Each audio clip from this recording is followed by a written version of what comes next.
இங்கே வந்திருக்கிற மாணவர்களுக்கு, பெற்றோர்களுக்கு, பெரியவர்களுக்கு, அகரம் குடும்பத்துக்கு எல்லாருக்கும் வணக்கம். மறுபடியும் இன்னொரு வருஷம் அழகாக தொடங்குது. பிரமாதமாக சாதனை பண்ணியிருக்கிற மாணவர்கள் இன்னைக்கு மறுபடியும் ஸ்டேஜில் பார்த்தோம். உங்களுக்கெல்லாம் எவ்வளோ பேருக்கு கடவுள் நம்பிக்கை இருக்குன்னு தெரில.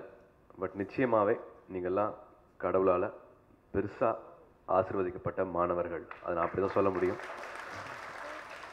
நாங்கள்லாம் சாதனை பண்ணியிருக்கோம் அப்படின்னு நீங்கள் நினச்சிட்டிங்கன்னா அப்படிலாம் ஒன்றுமே கிடையாது. நீங்கள் தான் சாதனை வீரர்கள். நீங்கள் ஸ்டேஜில் இன்றைக்கி ஒவ்வொருத்தவங்களோட பின்புலம் ஒரு வாட்டியும் படித்து சொல்லிட்டு இருந்தாங்க. அதெல்லாம் தாண்டி கனவுலாம் கூட நினைக்க முடியாத போராட்டங்கள்லாம் தாண்டி நீங்கள் இப்போ வந்து சாதிச்சுக்கிறதா வந்து பெரிய சாதனை. இந்த போராட்ட குணத்தை எப்பவுமே விட்டுறாதீங்க. கல்யாணியா சொன்ன மாதிரி வந்து புத்தகத்தையும் படிங்க, ஆனால் அந்த உலகத்தையும் புத்தகமாக படிங்க. புத்தகத்துக்குள்ளே மட்டுமே இருந்துடாதீங்க. எப்பவுமே சந்தோஷமாக இருக்கிறது வந்து தான் ரொம்ப முக்கியமான விஷயம்ன்ட்டு நான் சொல்கிறேன்.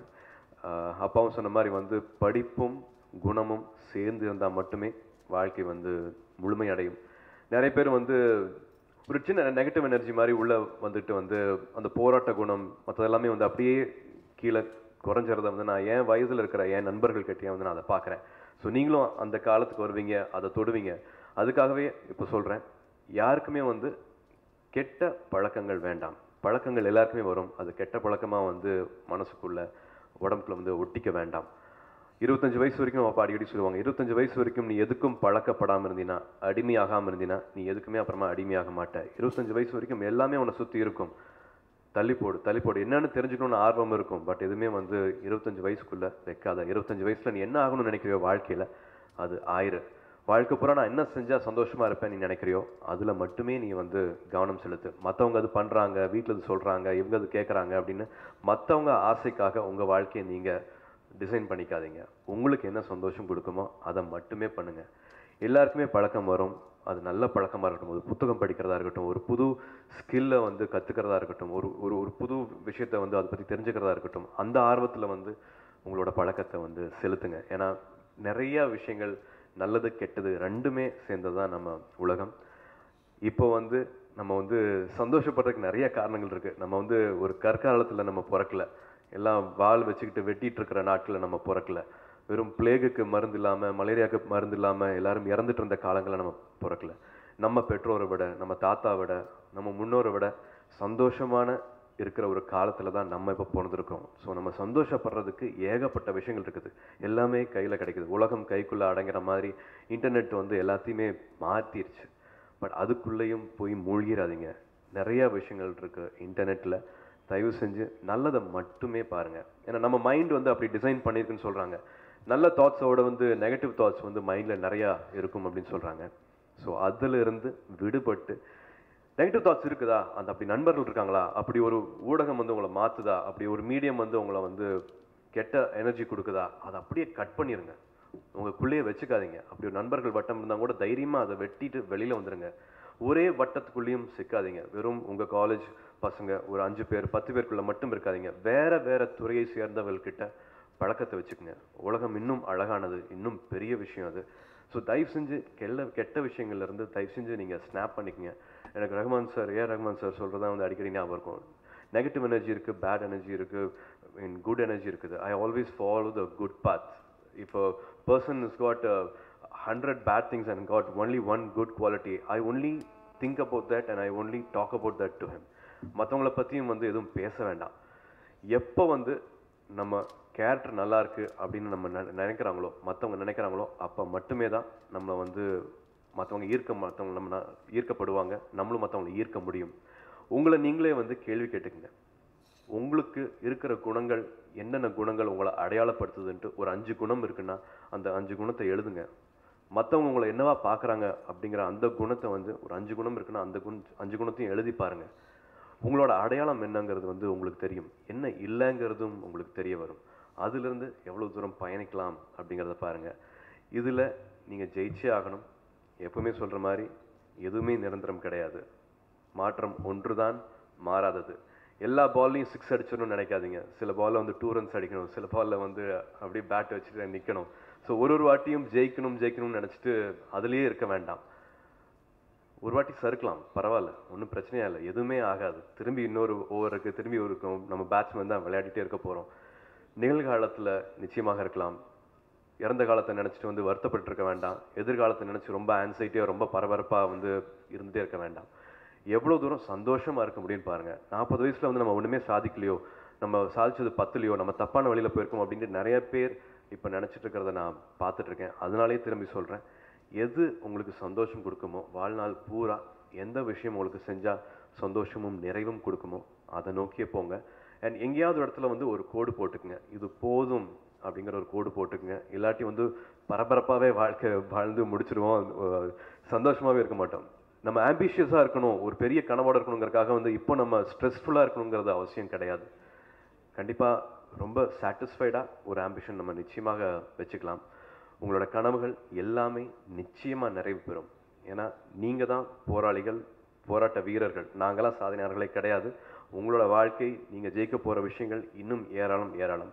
ஸோ நல்ல குணத்தை, நல்ல மனசை, ஆரோக்கியமான மனசையும் நல்ல உடம்பையும் தயவு செஞ்சு எப்பவுமே கட்டி காத்துங்க. You have to be fit, you have to have a clean heart.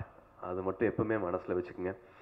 எனக்கு அவ்வளோ பேருக்கு நான் நன்றி சொல்லணும். வருஷம் வந்து ஒரு வாட்டி மாணவர்கள் வந்து தவறாமல் இங்கே வந்து இந்த என்ஜிஓக்கு வந்து நீங்கள் பெரிய ஒரு மரியாதை கொடுத்துருக்கீங்க. இந்த வாட்டியும் பல ஊர்கள் வந்து மாணவர்கள் வந்திருக்கீங்க.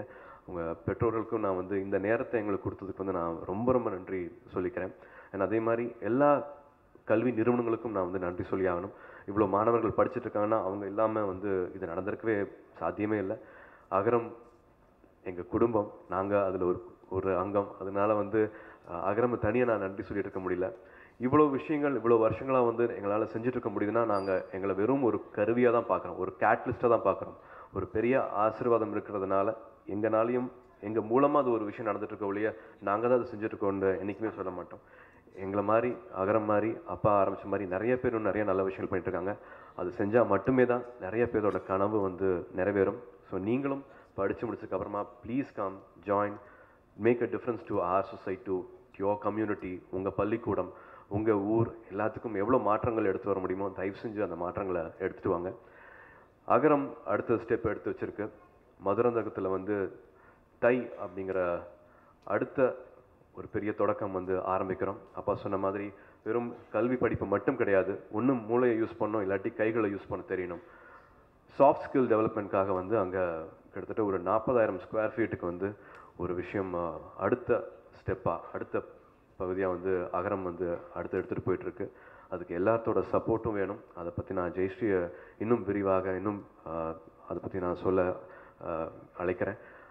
எப்படி அகரம்க்கு சப்போர்ட் பண்ணிங்களோ அதே மாதிரி வந்து நிறையா இன்ஸ்டிடியூஷன்ஸ், நிறையா கார்ப்பரேட்ஸ் சிஎஸ்ஆர் ஆக்டிவிட்டீஸில் வந்து அகரம் கூட சேர்ந்து பண்ண முடியும்னா தயவு செஞ்சு கூட வாங்க, கைகோர்த்து நிற்கலாம். நிறைய மாணவர்கள் 12th படித்த மாணவர்கள் மட்டும்தான் இல்லாமல் 10th தவறிட்ட மாணவர்கள், 12th தவற மாணவர்களுக்கு சாஃப்ட் ஸ்கில் டெவலப்மெண்ட்டுக்கான ஒரு பெரிய ஒரு இடமா வந்து மதுராந்தகத்தில் வந்து அந்த இடத்த தயார் செஞ்சிட்ருக்கோம்.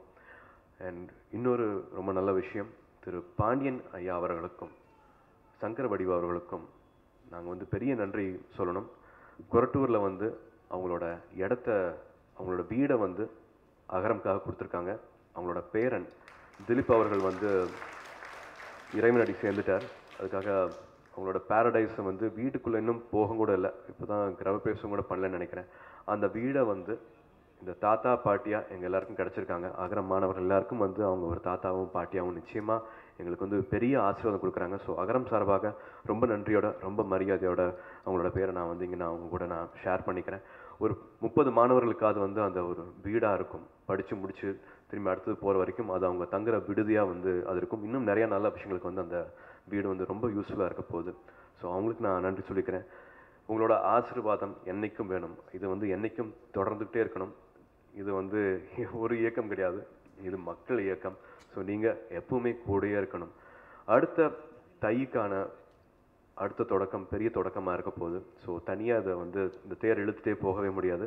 எல்லாரும் சேர்ந்து பண்ணுற மாதிரி தயவு செஞ்சு வாங்க. அடுத்த ஒரு அழகான இனிஷியேட்டிவ் வந்து உங்கள் மூலமாக பெரிய வெற்றி அடையணும். மாணவ மணிகளே, அவர்தம் பெற்றோர்களே, வாழ்த்து வந்திருக்கின்ற பெரியோர்களே, பத்திரிகை தொலைக்காட்சி நண்பர்களே, நான் இப்போ பேச போகிறது இந்த பரிசு வாங்கி உட்காந்துருக்கிற குழந்தைகளுக்காகத்தான், மற்ற பெரியவங்களுக்கு கூட இல்லை. ஒரு விஷயத்தை நீங்கள் புரிஞ்சுக்கணும், உங்களுக்கு உண்மையிலேயே முன்னோடி நான் தான். இந்த பேண்ட் கிண்டு போட்டு டீசெண்டாக இருக்குது சூர்யா காந்திக்கு அப்பான்னு நினச்சிக்காதீங்க. உண்மையான முன்னோடி நான் தான். அதாவது ஒரு விஷயம் நீங்கள் புரிஞ்சுக்கணும், கல்வி ஒழுக்கம் ரெண்டு மட்டும் இருந்துச்சுன்னா உலகத்தில் எந்த மூலையிலையும் நீங்கள் போய் வெற்றி பெறலாம். வெறும் கல்வி போதாது, வெறும் ஒழுக்கம் போதாது, கல்வியும் ஒழுக்கம் ரெண்டு சேர்ந்தா உலகத்தில் எந்த மூலையில் எந்த நாட்டிலையும் சந்திரமண்டலத்துக்கு கூட நீங்கள் போகலாம். அந்த வாய்ப்பு இந்த ரெண்டு இருந்தால் தான் முடியும். நீங்கள் புரிஞ்சுக்கணும். நீங்கள் என்ன மாதிரி படிச்சுக்க வாய்ப்பு இல்லை. நான் பிள்ளையார் கோயிலில் ரோடு நல்ல புழுதி மண் இருக்குது, புழுதி மண் 2 கையில் அள்ளிட்டு தரையில் போட்டு சமணம் போட்டு உட்காந்து அதை அப்படியே சாதாரணமாக ஒரு அடிக்கு ஒரு அடி அந்த மண்ணை பரப்பி விட்டு அதில் தான் ஆனாவன் எழுதினேன். ஸ்லேட்டரில் வரலப்போ, ஸ்லேட்டு வாங்க வசதி கிடையாது. மண்ணை பரப்பிவிட்டு ஆனாவன்னா எழுதி அதுக்கப்புறம் ஸ்லேட்டு வரக்குள்ளே வேறு ஊர் போயிட்டோம்.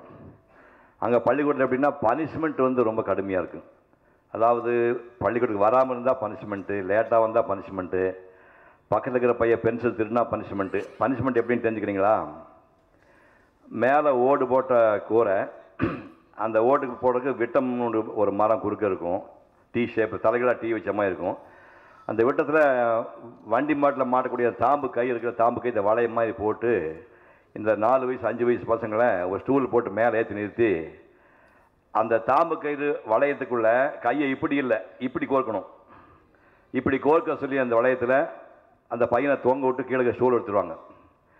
இப்போ அந்த பையன் அந்த இடத்துல அந்த வலியோடு தொங்கிட்டு இருப்பான். அடியில் சுள்ளி முள் போட்டு சுள்ளி முள்ளை கொளுத்தி விட்டு ஒரு பேனா கட்டி திறந்து வச்சுருப்பாங்க. இதுதான் கோசானம்னு பேர், ஒரு பனிஷ்மெண்ட். இதையெல்லாம் நாங்கள் 4 வயசு 5 வயசு இருப்பாங்க. உங்கள் ஸ்கூலில் நல்ல வாத்தியார், தங்கமான வாத்தியார், வாத்தியார்கள்லாம். இதுக்கப்புறம் அடுத்த பள்ளிக்கூடம் போனோம். கல்யாணசாமி ஒரு வாத்தியார்.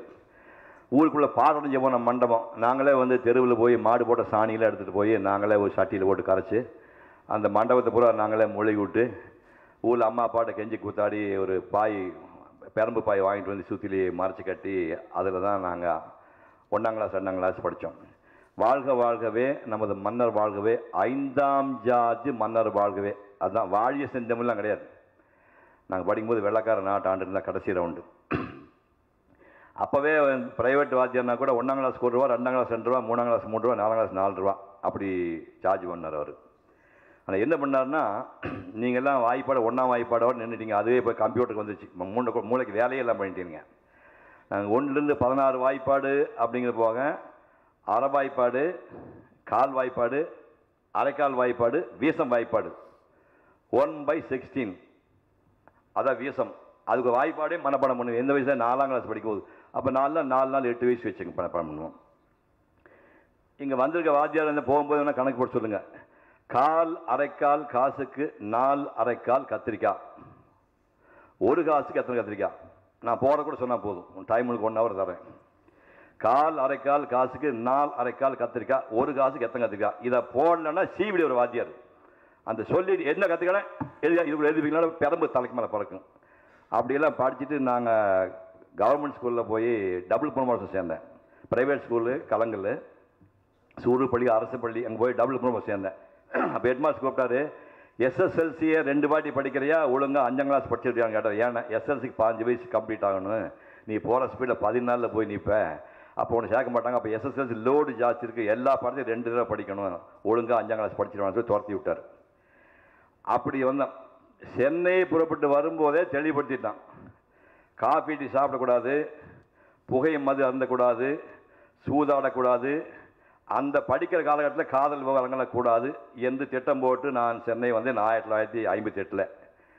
இப்போது கிட்டத்தட்ட பார்த்தீங்கன்னா 57 வருஷம் ஆகுது. இந்த நாக்கில் காஃபி டீ பட்டு 57 வருஷம் ஆகுது. புரிஞ்சுக்கணும், 57 வருஷம். சும்மா இருப்பீங்களா நீங்கள்? அம்மா போட்டு குடச்சி கொடுக்குறீங்க காஃபிக்கு, காஃபின்னு உயிரெல்லாம் போயிடாது.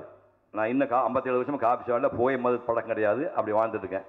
இந்த விஷயங்கள் தான் உங்களை உலகத்தில் எந்த மூலைக்கு நீ போகலாம், எந்த மூலைக்கு நீ போகலாம். இங்கே பரிசு வாங்கின மாணவர்களுக்கு நான் ரொம்ப சந்தோஷம் சொல்கிறேன். 2 பேர் மட்டும் உதாரணம் சொல்கிறேன். அப்துல் கலாம் அவர்களையும் நீங்கள் சில்வட்டங்க சீனிவாஸ் சாஸ்திரி 2 பேரையும் மட்டும் நீங்கள், அதாவது மிகச்சிறந்த மாணவர்களாக இருக்கக்கூடிய உங்களுக்கு சொல்கிறேன். அப்புறம் எங்கள் மாதிரி மாணவர்களை அப்புறமா சொல்கிறேன். இந்த மாதிரி மிகச்சிறந்த மாணவர்களுக்கு நீங்கள் அப்துல் கலாம் அவர்களை ஏன் உதாரணம் எடுத்துக்கணும்னா, மிக ஏழ்மையான ஒரு முஸ்லீம் குடும்பம் ராமேஸ்வரத்தில். அவங்க அப்பா வந்து தனுஷ்கோடிக்கு ராமேஸ்வரத்துக்கு படகு சவாரி பண்ணுற வேலை பார்த்த ஒரு ஏழை முஸ்லீம். அவர் அம்மா ஆயிஷம்மா 7 குழந்தைங்க, சாப்பாட்டுக்கே வசதி கிடையாது. எல்லாம் வந்து தண்ணி ஊற்றி மொத்தமாக சாதத்தை கரைச்சி ஊற்றி 1/2 டம்ளர் ஊற்றி அனுப்பிடுவாங்க. அந்த மாதிரி பொசிஷன். அப்துல் கலாம் படிக்கிறதுக்கு ராத்திரி வந்து 7லேருந்து 9 மணிக்கு மேலே காடா விளக்கு எண்ணெய் கொடுக்க மாட்டாங்க அம்மா. 7 போய் 10 9 மணிக்கு படித்த போது லைட் ஆஃப் பண்ணி படு, ஏன்னா எண்ணெய் தீர்ந்து போகும்னாங்க. 7 9 மணிக்கு மேலே வந்து இந்த பையன் படிக்கிறதுக்கு எண்ணெய் இல்லை, காடா விளக்கு அம்மா அணைச்சிடுவாங்க. இப்போ சுப்பிரமணிய ஐயர்னு வாத்தியார் வந்து இந்த பையன் பெரிய ஆளாக வருவாமா, தயவுசெய்து இன்னொரு ஒரு மணி நேரம் படிக்கிற எண்ணெய் ஊற்றி கொடுங்கன்னு சொல்லி அப்படி ஊற்றி படிக்க வச்சாங்க. காலையில் பெரியம்மா பையன் இவரும் தனுஷ்கோடி போர்ட் மெயில்னு ஒரு ரயில் வருது. நான் சொல்ல எல்லாம் 1940களில் போர்ட் மெயில் வந்து அங்கே ராமேஸ்வரம் நிற்காமல் போகுது தனுஷ்கோடிக்கு. அவன் நேக்க என்ன பண்ணுவான், என்ஜினியர் டிரைவரு அந்த தனுஷ்கோடி பிளாட்ஃபார்ம் தாண்டும் போது அப்படி கொஞ்சம் ஸ்லோ டவுன் பண்ணுவான். ஸ்லோ டவுன் பண்ணும்போது சுதேசமித்தன் தினமணி அந்த பேப்பர் தினசரி பேப்பர்களை அந்த கட்டை தூக்கி கீழே வீசிட்டு போடுவான் பிளாட்ஃபார்த்தில். ஓடி போய் அப்துல் கலாம் அவர்கள் பெரியம்மா பையன் 2 பேர் எடுத்துக்கிட்டு விடிக்கால நல்ல 4:30 மணி, காலையில் 4:30 மணிக்கு அது எடுத்துகிட்டு போய் வீடு விட தெருவா அந்த பேப்பரை போட்டு வேகமாக வீட்டுக்கு வந்து பழைய சோறு சாப்பிட்டு இது இடைய தொழுகை முடிச்சுட்டு 8 காலுக்கு பள்ளிக்கூடத்துக்கு போவார். போய் ஸ்கூல் முடிச்சு சாயங்காலம் வந்த உடனே பேப்பர் போட்ட வீடுகளும் வசூல் பண்ண வேறு போகணும். லீவு நாளில் புளியங்கொட்டை வைப்பாரம்மா. கடையில் அண்ணன் கடையில் உட்காந்து புளியங்கொட்டை வைப்பாரம்மா அப்துல் கலாம். காலேஜ் போகும்போது வசதி கிடையாது. உடனே அக்காக்காரி என்ன பண்ணால் காலேஜில் போடுறது நெக்லஸையும் வலையிலே அடமானம் வச்சு தம்பியை படிக்க வச்சாங்க. திருச்சியில் போய் அவர் படிக்கிறார். திருச்சி அப்படிங்கும்போது ஹாஸ்டலில் வந்து 18 ரூபா, அது அசைவ சாப்பாடு ஹாஸ்டலில் மாதத்துக்கு 18 ரூபா. 18 ரூபா கொடுக்கறதுக்கு குறைக்கிறதுக்காக வழி இருக்கணும். என்ன வழின்னா, சைவம் சாப்பிட்டால் 14 ரூபான்னு சொன்னாங்க. சைவம் சாப்பிட்டா 14 ரூபா, நம்ம சைவத்துக்கு போயிடலாமேன்னு அந்த இளம் வயதிலேயே இஸ்லாமியர்கள் கட்டாயமாக அசைவம் சாப்பிட்ற ஒரு இனத்தை சேர்ந்தவங்க. அது ஒரு இளைஞன் 14 ரூபா 4 ரூபா மிச்சப்பட்டதுக்காக படிக்கிற காலத்திலே வந்து சைவமாக மாறி அப்துல் கலாம் அவர்கள் இன்னைக்கு வரைக்கும் இப்போ 84 வயசா இன்னும் சைவமாக இருக்கிறார். நீங்கள் புரிந்து கொள்ள வேண்டும். பார்க்க முடியுமா? முடிச்சதுக்கு போது திடீர்னு ஒரு நாள் வந்து லட்சுசாமொழியார் ராமசாமொழியார் பெரியார் ராமசாமொழியார் பெரிய ஸ்காலர். அவர்கிட்ட ஒரு படிப்புக்காக கோல்டு மெடல் வாங்குறதுக்கு பதிலாக ஒரு புத்தகத்தை கையெழுத்து போட்டு நீ இந்தியாவிலே பெரிய ஆளாக வருவான்னு கையெழுத்து போட்டு புத்தகம் கொடுக்குறாரு. அந்த புத்தகத்தை வந்து நெஞ்சுக்குள்ள வச்சு காப்பாற்றிருக்காரு. 400 ரூபா அந்த புத்தகத்தை வேலை. இப்போ அம்மா அப்பா வந்து குடிச்சு அடிச்சுட்டு போயிப்பா ராமேஸ்வரத்தில், நாங்கள் உயிரோடு இருக்கிற அவ்வளோதான், நீ வந்து பார்த்துட்டு போகணும் அப்பா சொன்னோடனே வாழ்க்கையை முடிந்து விட்டது என்று ஊருக்கு போகிறது கையில் காசு இல்லை. 3 மார்க்கிட்டு போய் ஒரு பழைய கடையில் இந்த புத்தகத்தை வைக்கிறாரு. இந்த புத்தகம் விற்றுக்குங்கன்னு விரிச்சு பார்த்தா கோல்டு மெடல் வாங்குற பையன் இந்தியாவிலே பெரிய பையன் கையில் ராமசாமி மூலையில் கையில் போட்டுக்காருன்னு. தம்பி உனக்கு என்ன கஷ்டம்னா, இல்லை எங்கள் அப்பா அம்மாலாம் நடு ரோட்டில் நிற்கிறாங்க, புயல் அடிச்சு குடிசையெல்லாம் போயிடுச்சு, இந்த புத்தகத்தை விற்று நான் ஊருக்கு போனேன், உனக்கு என்ன ராமேஸ்வரம் போயிட்டு ஏதாவது செலவாகணும்னு கேட்டாங்க. ஒரு அமௌண்ட் சொல்கிறாரு. இது புத்தகத்தை நீ அடமான வச்சுட்டு போ, விற்க வேண்டாம், பைத்தியக்காரா எனக்கு கிடைக்க மாட்டாது, அடமா வச்சுட்டு போன சொல்லி அந்த பையன் தேவைக்கு 50 100 கொடுத்து ராமேஸ்வரம் போயிட்டு அம்மா பார்த்து வந்ததுக்கப்புறம் அந்த அடமான தொகை கொடுத்து மீட்டுட்டு அவர் அப்படி வாழ்ந்தவர் வந்து நம்ம நாட்டுடைய ஜனாதிபதியாக பொறுப்பேற்றுக்கிறாரு. பொறுப்பேற்றுட்டு புரோட்டோக்கால் தாண்டி ஒரு வில்லேஜெலாம் போனால் மட இறங்கி போயிடுவார். அவர் இறங்கி போனால் பெரிய செக்யூரிட்டி அப்படியா இந்த போங்க அப்படி நேராக போனால் பரட்டத்தலையோட 7 குழந்தைங்க இல்லை இந்த குழந்தைங்க மாதிரி 8 வயசு 15 வயசு குழந்தைகளை பார்த்துட்டு, ஏம்மா இந்தியாவுடைய எதிரியாக நீங்கள் யார் நினைக்கிறீங்கன்னு. இந்தியாவுடைய எதிரின்னா எங்களுக்கு வறுமையும் வேலையில்லா திண்டாட்டம்னு ஒரு பொண்ணு சொல்லுது. பாருங்க, 14 வயசு பொண்ணு சொல்லுது வறுமையும் வேலையில்லா திண்டாட்டம் தான் இந்தியாவோட பெரிய எதிரி. சொன்ன உடனே கட்டி பிடிச்சி அந்த பொண்ணை அணைச்சிக்கிட்டு இக்னைட்டட் மைண்ட்ஸ் அப்படின்னு புத்தகம் எழுதும்போது டெடிகேட்டட் டு ஸ்னேகான்னு அந்த கிராமத்து பொண்ணு பேரை போட்டார். அவர் ஜனாதிபதியாக பொறுப்பேற்றுக்கிறாரு. ஜார்ஜ் புஷ் வராரு. ஜார்ஜ் புஷ் அமெரிக்கா உலகத்திலே பெரிய ஆளுதாச்சா, அவன் வந்து நாங்கள் வர்றோம் சட்டாம்புள்ள வர்றோம், அதனால் எங்கள் ஆர்மி தான் வரும் செக்யூரிட்டிக்கு, எங்கள் கேப்டன் தான் வருவார் ராணுவத்துனாங்க. அப்துல் கலாம் ரொம்ப பிரமா சிரிச்சுட்டே இருப்பார். பார்த்தா சிரிச்ச முகம் அவருக்கு. எங்கள் நாடு பாரம்பரியம் உள்ள நாடு, எங்கள் நாட்டுக்கு வர்ற ஒரு விஐபியை வந்து எங்கள் இராணுவ உயிரை கொடுத்து காப்பாற்று, அந்த மாதிரில உங்கள் இராணுவத்தை அனுப்பி எங்கால கேவலப்படுத்தாதீங்க, திருப்தினா ஒரே ஒரு ஆர்மி ஆஃபீஸர் மட்டும் வேணால் அனுப்புங்க சூப்பர்வைஸ் பண்ணுறதுக்கு, வேறு யார் வேண்டாம், எங்கள் ஆர்மி காப்பாற்றுன்னு முடியாதுன்றார். இது வந்து வெள்ளக்காரங்காலத்தில் போடுறது அந்த கார்பெட்லாம் ஜனாதிபதி மாதிரி கார்பெட்லாம் அப்படியே சிவப்பு கலர் இந்த கலர் இருக்குது, அப்படியே பழுப்படிச்சு போயிருக்கும். அது ஜனாதிபதி ஜார்ஜ் புஷ் வராரு, இந்த என்டையர் கார்பெட்டை வந்து நீங்கள் மாற்றுங்க புதுசாக போடுங்கன்னு கேட்டாங்க. அதுக்கு சிரிச்சுட்டு பதில் சொன்னார், இது பெரிய பெரிய மகான்களுடைய பாதம் பட்ட கார்பெட், இது இந்திய மண்ணுக்கு பெருமிச்சா மகான் கூட பாதம் கால் இதில் உன் கால் பட்டா தப்பு இல்லை உங்கள் புருஷ வர சொல்லிட்டு முடியாதுட்டார். அப்படி வாழ்ந்த மனிதன் கடைசியில் பதவி முடிஞ்சு போகும்போது ஒரு தகரப்பட்டியில் ஒரு 10-60% துருப்பிடிச்ச தகரப்பட்டியில் இடையில ஒரு மேட்டர் சொல்ல மறந்துட்டேன். இவர்தான் கல்யாணம் பண்ணிக்கலையா, இவங்க சொந்த அண்ணன் குழந்தைங்க, பெரியப்பா சித்தப்பா குழந்தைங்க சேர்ந்து ஒரு 10-15 பேர் இந்த டெல்லி பார்க்கணும்னு கடைசி கோர்ட்லேருந்து டெல்லிக்கு போகிறாங்க. டெல்லிக்கு போய் ஜனாதிபதி மாளிகையில் தங்குறாங்க. தங்கினோடனே இவர் ஒரு 4-5 நாள் தங்குறதுக்கு காலையில் இங்கேருந்து புறப்பட்டு போகிறதுக்கு டாக்ஸி, அப்போ காலையில் இங்கே சாப்பிட பிரெட்டு கிட்டு மத்தியானம் சாப்பாடு, நம்ம டாக்ஸிக்கு தங்குற இடம் தவிர சாப்பாட்டு விஷயமும் டாக்ஸிக்கு மொத்தமாக சேர்ந்து எவ்வளோ ஆச்சுன்னு கணக்கு போட்டு பார்த்து 1,10,000 ரூபா ஆச்சுன்னொடனே தன்னுடைய சொந்த சம்பாத்தியம் செக்கில் போட்டு கொடுத்தாரு. அதாவது குடும்பமே சொந்த விதமாக சேர்ந்து ஜனாதிபதி மாளிகையில் வாழக்கூடிய ஒரு இடத்துல தன் சொந்தமாக இருந்தாலும் அவங்க செலவுக்கு செக்கு கொடுத்த ஒரே ஜனாதிபதி அப்துல் கலாம் தான். என்ன யாரும் கிடையாது. இது தப்பாக போயிடுட்டார். பதவி முடிஞ்சு வெளியே போகிறாரு, தகரப்பட்டியில் 10-15% போட்டுட்டு வெளியே வராரு. என்னங்க ஏதோ தூக்கிட்டு போகிறேன் இல்லை, அது நான் காசு கொடுத்து வாங்கின புஸ்தகம், இது லைப்ரரி இல்லை ஜனாதிபதி லைப்ரரி, நான் காசு கொடுத்து வாங்கின புஸ்தகம் இந்த தகரப்பட்டிகள் இருக்கு. நாங்கள் ஆளாளுக்கு கிஃப்ட் கொடுக்க வரிசை என்னன்னாங்க, மன்னிக்க வேண்டும், நான் 5 வருஷம் அப்பாட்ட அடி வாங்கியிருக்கிறேன், ஆண்டம் கொடுத்த வாழ்க்கையை போது கிஃப்ட் வாங்க அடி வாங்கியிருக்கிறேன், அதனால் தயவுசெய்து அன்பளிப்பு உங்கள் அன்பு போதும், வேறு அன்பளிப்புன்னு எதுவுமே வேண்டாம் என்று வந்த ஒரு மனிதர். அந்த மாதிரி வாழுங்கள், நீங்கள் பெரிய ஆளாம்னா அப்படி வாங்க. அடுத்த ஒரு ஆள் சொல்கிறேன், இங்கே பாபநாசம் பக்கத்தில் ஒரு சின்ன ஊர் வலங்கையம்மான்னு பேர். அந்த ஊரில் கோயிலுக்கு மணி அடிக்கிற ஒரு சாஸ்திரியோட பையன். மணி அடிக்கிறதுக்கு என்ன கிடைக்கும், யாராவது பிளேட்டில் காசு போட்டால் தான் உண்டு. அவ்வளவு மோசமான ஒரு வாழ்க்கை. அந்த குடும்பத்தில் பிறந்த ஒரு பையன் வலங்கையம்மாவில் படிச்சுட்டு கும்பகோணத்தில் படித்து கும்பகோணத்தில் BA முடிக்கிறான். முடிச்சு சேலத்தில் கொஞ்சம் வாத்தியாராக இருக்கான். திரும்ப இங்கேருந்து நேராக அவங்க இதுக்கு வராரு. ட்ரிப்ளிகேன் ஹைஸ்கூலில் வாத்தியாராக இருக்கார். ட்ரிப்ளிகேன் ஹைஸ்கூலில் ஹெட் மாஸ்டராக இருக்காரு. அங்கே இருந்துட்டு நாடு சுதந்திரம் அடைறதுக்கு முன்னாடி உள்ள கட்டம் சர்ச்சில் தான் ஜனாதிபதியாக இருக்கிறார். அங்கே பிரசிடெண்ட்டாக இருக்கிறார், இல்லை பிரைம் மினிஸ்டராக இருக்கார் லண்டனில். இவர் ஒரு லெட்டர் போடுறாரு. யார் இந்த மனுஷன், ஹெட் மாஸ்டர், மிஸ்டர் சர்ச்சில் யூ ஸ்பீக் பேட் இங்கிலீஷ் அப்படின்னாரு. இங்கிலீஷை கண்டுபிடிச்சி அவன் நாகரிகமெல்லாம் இங்கிலீஷ் நாகரிகம் வாழ்ந்து பார்த்து இங்கே இருக்கிற ஒரு ஐயரு லெட்டர் போடுறாரு, யூ ஸ்பீக் பேட் இங்கிலீஷ்னு. அவன் who are you, what are you, where are you, இப்போ பள்ளிக்கூடத்து வாத்தியார் இங்கே இருக்கேன், உடனே வா அப்படின்னா போனார். இன்னைக்கு சுட்டு விடுவானுங்க. அன்றைக்கி வர சொன்னால் அவ்வளோ பெரிய ஆளாக என்னுடைய தப்பு கண்டுபிடிச்சோன்னு வர சொல்லி அதை போனவுடனே இவர் என்ன தப்புன்னு சொன்னாங்க. இந்த மாதிரி பேசுகிறீங்க, இது கிராமட்டிக்கலாக மிஸ்டேக்குன்னு ரெஃபரன்ஸ் எடுத்து காட்டினோடனே மிரண்டானுங்க. சரி ரென்னன் மார்ட்டின் கிராமர் மாதிரி இன்னொரு கிராமர் புத்தகம் புதுசாக போட போகிறோம், அது ஏதாவது கரெக்ஷன் தான் பார்த்து சொல்லுன்னு கொடுக்குறாங்க.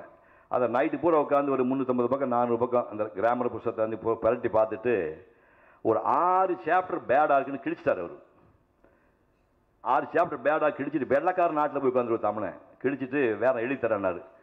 அப்படி வாழ்ந்த மனிதன் இந்தியாவுக்கு வர்றான். மகாத்மா காந்தியோட 12 நாள் பெரியவர். மகாத்மா காந்தி அண்ணா தான் கூப்பிடுவார். அப்போ எல்லாம் முடிச்சுட்டு இங்கே ஹரிஜன் பத்திரிக்கை நடத்துகிறார். காந்தி பாரத்லாம் படித்தவர் ஹரிஜன் பத்திரிக்கை நடத்துகிறாரு. உடனே இவர் இந்த ஹெட் மாஸ்டர் படித்து பார்த்துட்டு, என்னையா பாரத்லாம் படித்தேங்கிறேன், பத்திரிக்கை படித்து பார்த்தா இவ்வளோ கேவலமாக இருக்கும் நீங்கள் இங்கிலீஷ்னாரு. சரிங்கண்ணா, நான் இந்த ப்ரூஃப் அனுப்புகிறேன், நீங்கள் பார்த்து கரெக்ட் பண்ணி அனுப்புங்கன்னு பப்ளிஷ் பண்ணுறதுக்கு முன்னாடி அந்த ப்ரூஃபை மாதம் ஹரிஜன பத்திரிக்கையிலேருந்து மெட்ராஸுக்கு அந்த ப்ரூஃப் வருது. இல்லை பார்த்து இவர் கரெக்ட் பண்ணி அனுப்பிட்டுருக்காரு. திடீர்னு ஒரு நாள், காந்தி உன்னை பார்க்கணும் ஆசையாக இருக்கியாண்ணே, சரி வா ஒரு நாளைக்கு பீகாரில் இந்த இடத்துல இருக்கிற மீட்டிங் இருக்குது ஒரு வான்னா இவர் பீகார் போகிறார். போய் பார்த்தா ஒரு 2 லட்சம் பேர் விவசாயிகள் புழுதி படிஞ்ச மண்ணுக்குள்ளே நிற்கிறாங்க. காஞ்சி போன உதட்டோட சின்ன பையன் பெரிய பையன் வயசான நிற்கிறாங்க. இவர் இந்த இயேசுநாதர் மலை பிரசங்கம் பண்ணுற மாதிரி ஒரு ரயில் மேலே ஏறி மொட்டை தலையோட குச்சி கையில் வச்சு நிற்கிறார். அவர் தூரத்தில் இவர் பார்த்தாரு. காந்தி பார்க்க திரும்பி மெட்ராஸ் வந்துட்டார். வந்துட்டு ஒரு லெட்டர் காந்தி போட்டார். இனிமேல் ப்ரூஃப் எல்லாம் இங்கே அனுப்ப வேண்டாம், நீயே தெரிஞ்சுக்க அப்படின்னா. ஏன்னு கேட்டால், எங்கிட்ட வெறும் இங்கிலீஷாக இருக்கு, உங்கள்கிட்ட ஆன்மா இருக்குது, ஆன்மா சொல்வது வேதம், ஆன்மா சொல்வதுதான் வேதம், ஓ இங்கிலீஷாக போதும் இங்கே அனுப்பான்னு சொல்லிட்டார். அவர் பேர் சில்வட்டன் சீனிவாச சாஸ்திரி. வந்தால் அந்த மாதிரி வாங்க. அப்புறம் இதெல்லாம் நீங்கள் பெரிய லிஸ்ட்டு, நீங்கள் நல்லா பெருசாக வாங்க, சந்தோஷம். எங்கள் லிஸ்ட் ஆட்கள் இருக்கிறாங்கல்ல, 40%, 55%, 65% வாங்குவாங்க. அவங்கெல்லாம் இந்த உலகம் செத்து போக வேண்டிய அவசியம் இல்லை.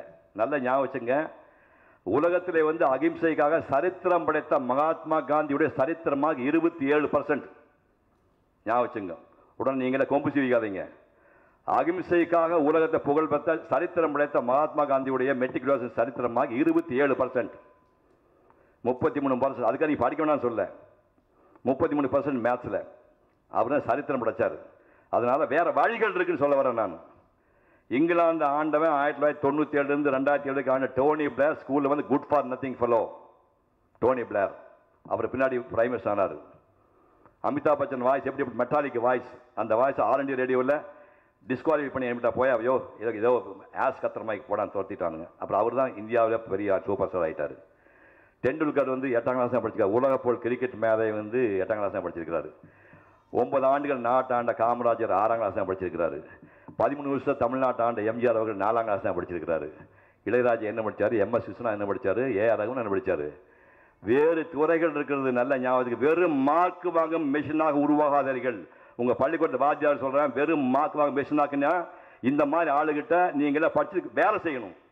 உங்களுக்கு சம்பளம் எவன் கொடுப்பான்? யார் சுய மூளை பயன்படுத்தினான்ல, ஏஆர் ரகுமான் இளையராஜா கிட்ட, அவங்ககிட்ட நீங்கள் வேலை தான் பார்ப்பீங்க. ஏன்னா வெறும் மூளை மட்டும் இல்லை, வேற எல்லா பெற்றோர்களுக்கும் சொல்லுகின்றேன், ஆசிரியர்களும் சொல்லுகின்றேன், எந்த குழந்தையுமே வேஸ்டான குழந்தை கிடையாது. வெறும் மார்க் வாங்கின மட்டும் பெரிய ஆள் நினச்சிக்காதீங்க. நாங்களே என்ன மார்க் வாங்கினா 55% நான் வாங்கினேன். என்னுடைய ஓவியங்கள் வந்து 7 ஆண்டு என்னுடைய ஓவியங்கள் இந்தியாவில் 24 வயசுக்குள்ள என்னுடைய தரத்தில் ஓவியம் வந்து 10 பேர் கிடையாது. ஒவ்வொரு குழந்தையும் மேதைகள், ஒவ்வொரு குழந்தையும் மேதை தான். ஒருத்த பெரிய ஒரு பொயட்டாக வருவான், ஒருத்த ஓவியனாக வருவான், ஒருத்த மியூசிஷியனாக வருவான், பல்வேறு துறைகள் மேதையாக வருவாங்க. எல்லா மேதைகளையும் பெற்றோர்கள் கண்டுபிடித்து அந்த குழந்தையை ஊக்குவியுங்கள். அது கல்யாணம் சார் சொன்ன மாதிரி ஒரு பெரிய பிரைவேட் ஸ்கூலில் போட்டோன்னா பட்ட குதிரை மாதிரி காலையில் 4 மணிக்கு எழுப்பிடுவானுங்க, ரன்னிங்கு வந்தோடனே டீ குடிப்பாருங்க, உருப்படவே முடியாது. ஹாஸ்டலில் படித்த பிள்ளைங்கள சாதனை ரொம்ப குறைவு. வெளியே உள்ள பிள்ளைங்களுக்கு சுயமாக சிந்திக்கிற வாய்ப்பு அதிகம். அவர் கற்காட்சி அற்புதமாக சொன்னார். நாங்களாம் கவர்மெண்ட் ஸ்கூலில் படித்தவன் நான். ஒவ்வொரு குழந்தைகளிலும் ஒரு டேலண்ட்டுக்கு அந்த டேலண்ட் கண்டுபிடிச்சி பெற்றோர்களும் ஆசிரியர்களும் கண்டிப்பாக ஸ்டாப் பண்ணிங்கன்னா நிறைய மேதைகள் வருவாங்க. நீங்கள்லாம் வந்து அப்துல் கலாம் மாதிரி வாங்க, ஐன்ஸ்டீன் மாதிரி வாங்க, அதெல்லாம் ஓகே. அப்படி இல்லாதவர்களுக்கு இன்னொரு வாழ்க்கை இருக்குது, மிகச்சிறந்த வாழ்க்கை இருக்குது. பொன்னான வாழ்க்கை உங்களுக்கு அமைய வேண்டும் என்று வாழ்த்தி விடைபெறுகின்றேன். நன்றி, வணக்கம்.